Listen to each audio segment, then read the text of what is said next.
Hello and welcome to something a little different for me, which is Matchbox Skybusters, mostly the Lesney Matchbox Skybusters. Now this range was issued in 1973 and has been with us ever since. I'm not really an aviation collector, and I came into this purely sort of by accident. I was really getting nostalgic, particularly about things made in England, as we seem to have lost a hell of a lot of production in this country. And the Skybusters were not really seen as a collector's range, certainly not at the time. This was looking about sort of 20 years ago, and I was able to pick up a pile of Skybusters relatively cheap. In the scheme of things, certainly they were only about £2 or £3, and well, that's cheap. It's cheap for something that was certainly sort of 70s produced. What you're looking at is SB1. This is number 1 in the series, and we have a whole line. That's because I'm just about to pick it up. Of products on the back, and unusually it says made in the United Kingdom rather than made in England. Mind you, it does say printed and made in England there, but there we have the range. So this blister is copyrighted for 1976 for Skybusters. So that's how the Learjet came in 1976. Now I also have this version of Learjet, which is for the Royal Mail. Now I didn't really sort of collect Skybusters, but this one I bought because it's actually quite unusual for Matchbox to produce something that is country specific, and these were generally available. As you can see, this one is made in Macau, was produced, well, they've got the copyright of 1981, but Matchbox, it's odd because Matchbox International didn't exist in 1981. It was still Lesney products, but as you've noticed, this one doesn't have a barcode. It's quite unusual, but the unusual thing for it is for them to do a country specific model, which was generally available, and Data Post was part of the Royal Mail. It was just unusual because it was something that Matchbox very rarely did. Okay, so the next one I've got is number 2, and we can see the earlier style of Matchbox Skybuster packaging, and this being the Corsair A70. Just flip it round, and as you can see, this one in 1970 says made in England, but it's a 1972 blister, and that gives you, and there you can see somebody's previous writing on the back of it. But these are really fun sort of models. Collectors weren't really into this, and as I say, I didn't pay much for any of these. This is another Corsair, so this is another version. So we went from green to blue. Now the one thing you'll realise with me is I do not unbox things.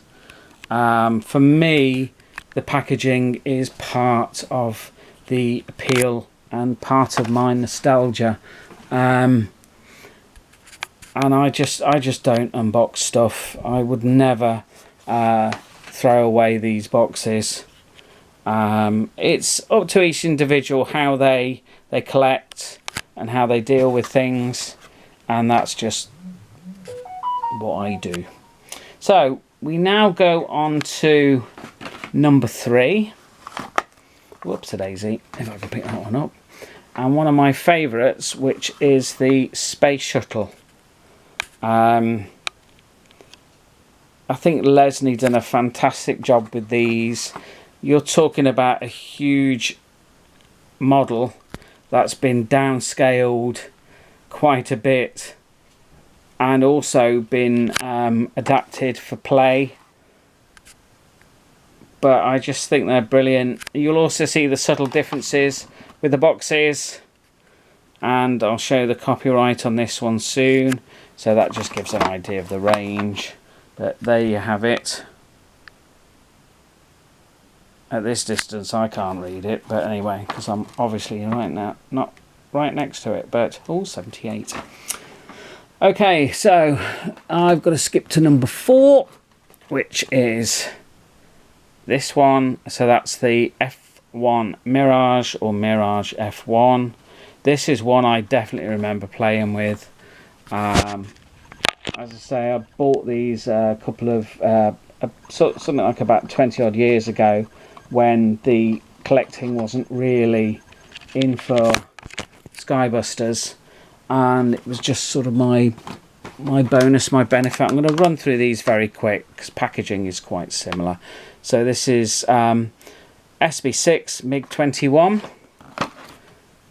and there will be variations. I think the Mirage, I can remember that being available for a long time in that colour, and this one, number 6, generally sticks to this sort of silvery blue body, and this general livery for its period. Okie dokies. I also have number 9, which is a Cessna. So this is SB9, and we would have missed out. What have we got? Number SB7 would have been a Junkers. Do I have one? Nope. We've got SB8, which is probably one of the most popular models, which is a Spitfire, and then we get to Cessna. Now the Cessna was available, you can get it in sort of a lot of different shadings. We go on to number 10. So number 10 has quite a few variations, being the Boeing 747 and a particularly popular casting. So this one is Qantas, and it's in a 77 blister, isn't it? That's 77. I think if I hold it steady enough, and just to prove, I have another one, British Airways, and there's the look for the British Airways one in a similar aged. That's a 74, that one this time. So box styles, as you can see, Lesney didn't necessarily change them that often, and there's quite a few years between those two particular blisters, but they are basically the same. Another one I have is number 11. So number 11 is the Alpha Jet. What do I miss out? Do I miss out anything? No. So I haven't missed out a casting. But there we have another Ruler of the Sky, and that's in a 74 blister. So I also have another Alpha Jet, and we get this livery. So I'll tell you what, I'm being a bit silly by taking the other one away, but Lesney did change things from time to time, but didn't necessarily change things when it had to. It would pick on something because it's popular, it would pick on something because it's unpopular, but it would generally pick on something. So this one is the SB12 Pit Special. Probably one of the only planes from this lot that I could probably just say what it is without having to look. I don't know why. I just can with this particular one. The way they fasten inside is the packaging goes around the wheels. They're relatively easy to get out. But I just think with the age of these now, I really handle them as less as possible. I do have a latter one, because one thing you'll realise, I quite like things when they've got the maker's name on. So I've kept this sort of tradition up with some of the more recent ones, which are in the background.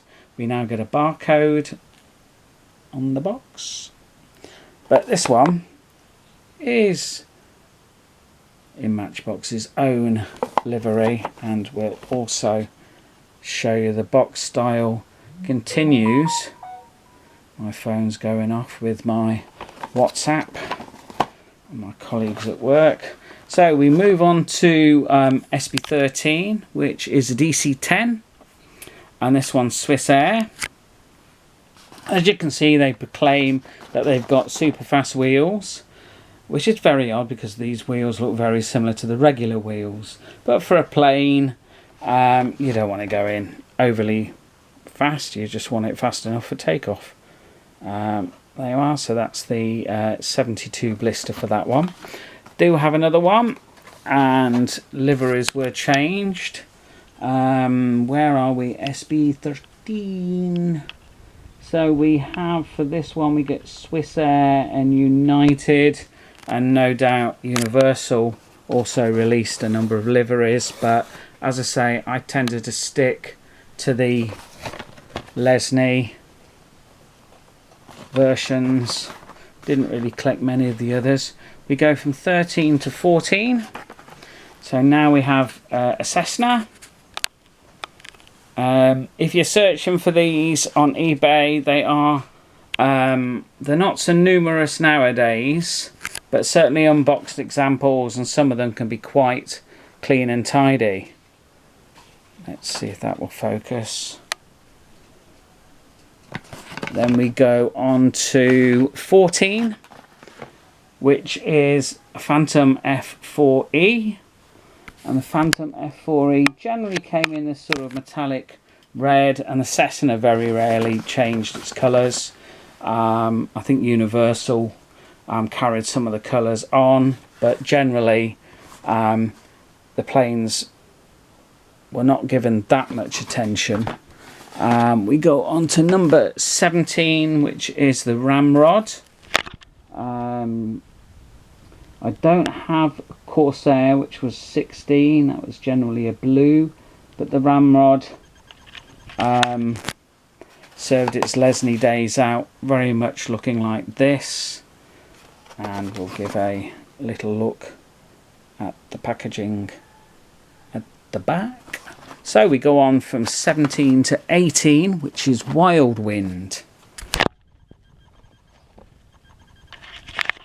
And Wild Wind generally comes in this green colour with the number 7 on the back.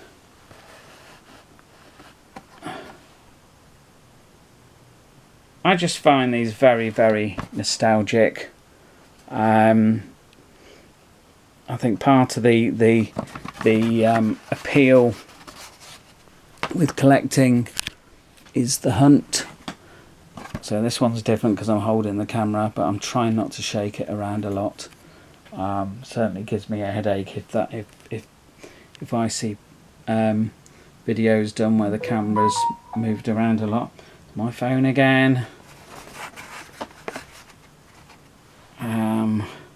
I've got it here because I'm expecting my brother, but God knows when he'll turn up.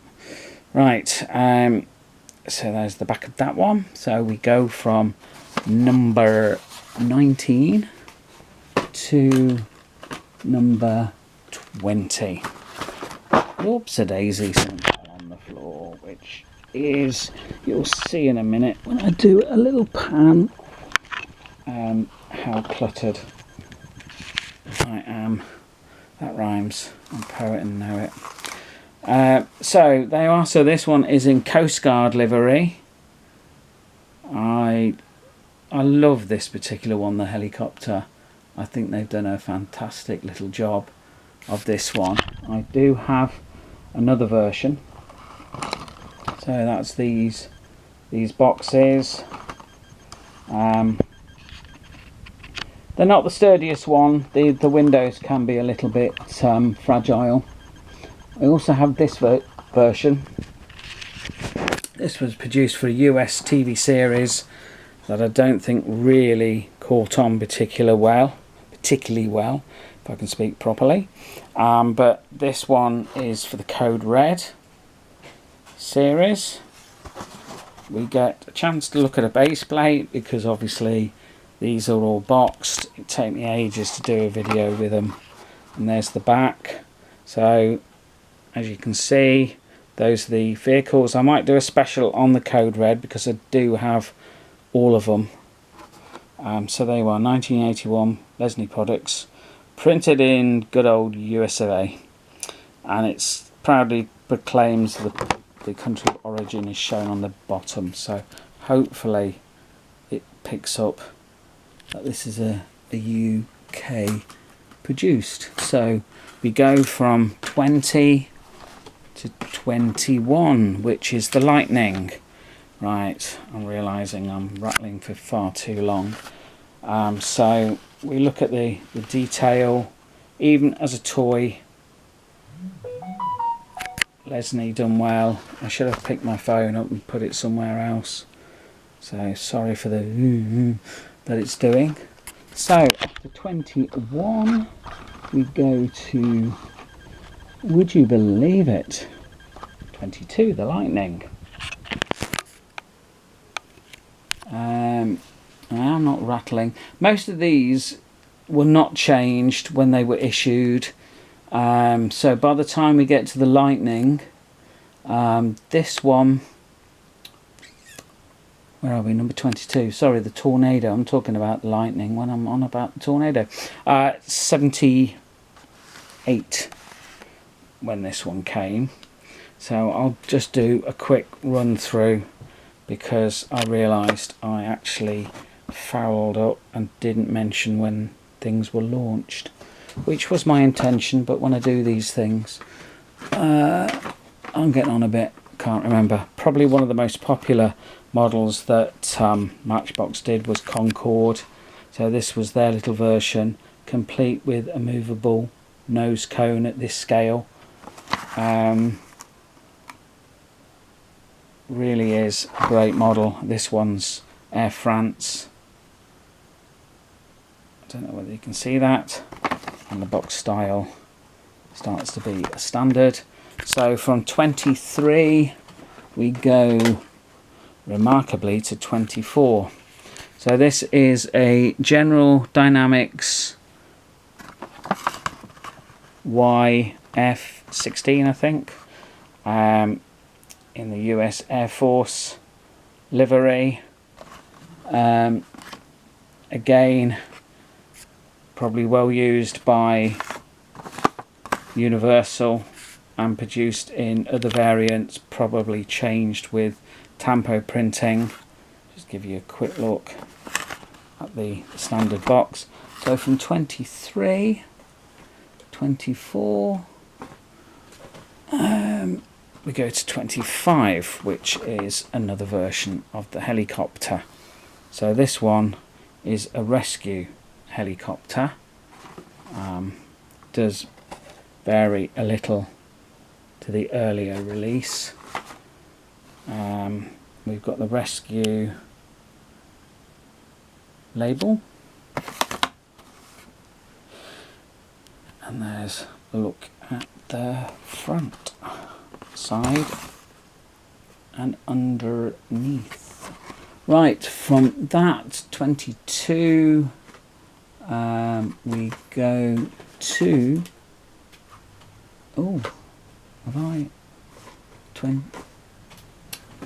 25? I can't remember, can I? 26. There's a different version of the Cessna this time. I do well with this. Tell you, no point giving me a script because I'll forget what the hell I'm supposed to say on the script. I don't do that very well, and I'm not doing this very well either. Right, so that's the Cessna float with the box. and it is whistle stop. So after this we go to 27, which is a Harrier jet. So this is the Harrier jet with Marines, and this one, shall we try? Oh, a lovely view of the Matchbox logo there. As my camera now doesn't want to sit on the little platform that I've made for it. It will do now. But this one is going to be, going to be a little bit... Oh, actually, it is coming out. So we will show.